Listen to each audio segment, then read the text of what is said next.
Hey YouTube, welcome back to Tinker Tools. Today we're going to be talking about 10 features that I love on power tools and a few that I absolutely can't stand. So let's go ahead and get into that on Tinker with Tools.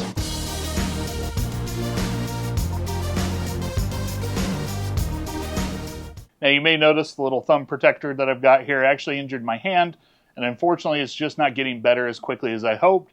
So we're going to do a little bit of a different video today because holding a power tool is about the last thing I want to do. So what I want to talk about today is actually 10 different features on specific power tools that I absolutely love and a few that I really can't stand. And then I want to hear from you because these are going to be my opinions, but I want to know what are the features that you love or can't stand on a power tool. So go ahead and make sure to leave those in the comments, but let's go ahead and get right into the tools. First up, we're going to be talking about this Gen 2 version of the Milwaukee M18 rear handle circular saw. Now, I've actually had this for a couple of months and unfortunately have not gotten around to making a video about it, but I absolutely love the saw. And particularly, one feature that really stands out to me, kind of makes this the go-to saw over just about anything else, and that is going to be the safety switch that kind of locks or unlocks the tool. Unlike a traditional circular saw that we've seen for years that has kind of that paddle switch that has to be depressed and then the trigger becomes active, this just has a lock and unlock switch on the top of the handle. When it's locked, nothing on the tool will turn on. It's nice and safely engaged, but when you unlock it, you no longer have to do anything else but pull the trigger to get the full power of the tool. And I really do love that feature. Having just done a lot of repetitive cutting with it over the last couple of weeks, this is definitely a feature that I learned to love the most just because of how nice it is. And I'd even argue that it's made the saw even more ergonomic and easy to use for a professional user. Given that that's more what this is aimed at, I think they definitely hit a winner with this feature. Next up, we're going to be talking about the clutch and a couple of its unique features on the Festool CXS12. Now, you could easily be talking about the 18-volt version of this tool, and then there's even different tools from the brands like Makita and even Bosch that have something similar to this, but I just really think this is going to be one of the most clear representations of it. Now, when you have it down in, say, clutch setting 1, you are definitely going to be able to tell when the clutch cuts out because it will just turn the motor off. There's a pleasant little beep. It really is one of the nicer clutches to use because of that. And since this is more of a precision and precise tool, having a really good implementation of a clutch, I think, is a really important thing. The second feature that I love about the clutch is just the fact that you actually get a different level of RPMs, and even the ramp up is going to be different. So when I'm using this tool, if I just kind of want the full RPMs of the tool, I can put it into drill mode and I can get that, or I can go ahead and put it into its various clutch settings and kind of get a more customized or tailored approach to the tool. Overall, this is a really great feature and one of the ones that I love most about power tools today. Continuing on with the positive trend, we are going to be talking about the anti-kickback control that is on most Bosch drills at this point. And on this tool, you do have anti-kickback. And this is not a new drill at this point. This tool has had anti-kickback for quite some time. Now, when it's turned on and you rotate the tool too quickly, you do get a cutout, flashing lights down on the base of the tool, and then when you go ahead and let go, it resets itself. But if you want to be able to bypass that, it's simple as pressing a button, and that is something that I really do appreciate because it allows you to kind of use the tool how you want to. Now, it would be one thing if they only had this on their most premium drill, but they now also have it on 2 or 3 of their other models of drills. And I think that is fabulous that they're now putting this feature with that ease of use on many of their different tools. And it's something that really stands out about the brand. Next up, we're going to be talking about the Knipex forged wire strippers. And this is a tool that definitely finds its way into any tool bag that I'm using. And it's one that I've had a really hard time finding another version of a wire stripper kind of combination ply that I actually like more than what this is. Now, I've tried a couple from Klein, but there's always one feature that kind of gets in the way, and that is going to be the lock and unlock method. Because, see, this is a spring-loaded plier, but when I want it to be locked, to be able to be stored in my bag, I can just go ahead and press the lock on it, and now it is locked and secured closed. For example, Klein has their curve plier, and on that plier, there is a lot of similar functionality in that, and it is spring-loaded, but there's no way to lock it. Even though they're a little bit cheaper, I find that they're just missing just enough, but really, this is the one I keep going with, and that lock is a fabulous feature. Okay, next up we're going to be talking about the connection method on this new DeWalt 20 volt max installation drill driver or multi-head drill driver. And this is something that when I first got the tool, I didn't realize how much I was going to love, but it's basically a quick insert connection method for these different multi-heads, and it works both on the tool and on the accessory rail that can either be mounted or hung next to your workplace. And so I just really love how easy it is to actually use the different connection points and get them set up exactly how you want. But the connection method here, although a little bit on the larger side, is definitely the best implementation of a multi-head drill driver and will be kind of the gold standard until somebody comes and kind of replicates or duplicates this, because this one, in my opinion, is the best and nicest to use. Next, I'm going to have another feature from DeWalt. And unfortunately, I couldn't find my 12-volt oscillating multi-tool to kind of show this off. But the feature we're talking about is actually kind of just the blade change mechanism on their oscillating multi-tools. And they have this both on the 12-volt and on their 20-volt versions of the tool. And then you can even see it on some of their sister companies, like Craftsman has a very similar feature as well. And while other companies have kind of a quick blade change system that is toolless, like Starlock, for example, the thing that I like most about this is you can just use your standard run-of-the-mill blades that you can purchase off Amazon for dirt cheap, and you're still going to be able to quickly change the blade on your tool. You can't argue that the blade change mechanism on the DeWalt is just probably the best one on the market and is a really standout feature on that tool and something that I absolutely love about it.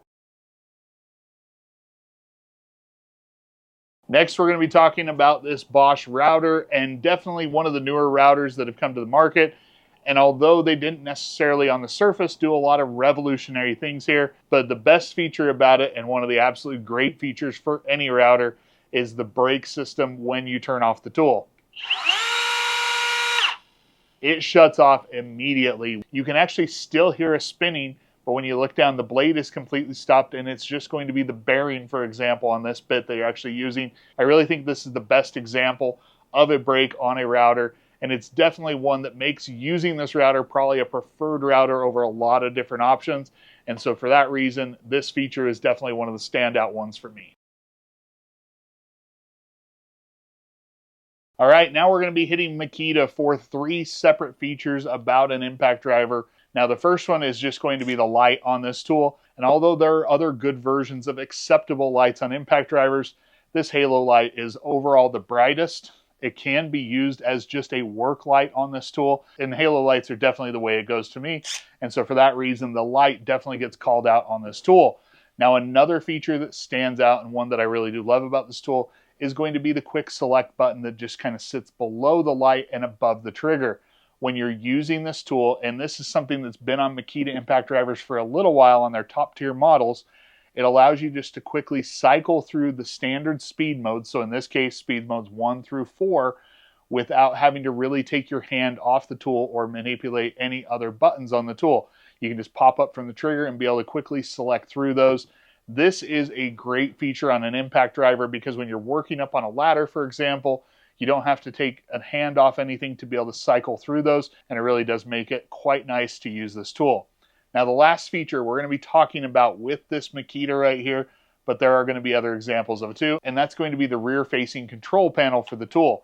This is a feature that I honestly thought I was going to hate when I first got the tool, and I don't necessarily hate the version where you're going to have it down at the base of the tool, but I found it is just so nice and ergonomic to be able to look at the back of the tool when it's in your hand, quickly toggle through any of those different functions that you need, and to be able to use this. Now, other companies do have this as well. Rigid, for example, on their 4-mode impact driver, does have the control panel and the selector switch back there. There, with one tool, you're getting 3 features that I absolutely love.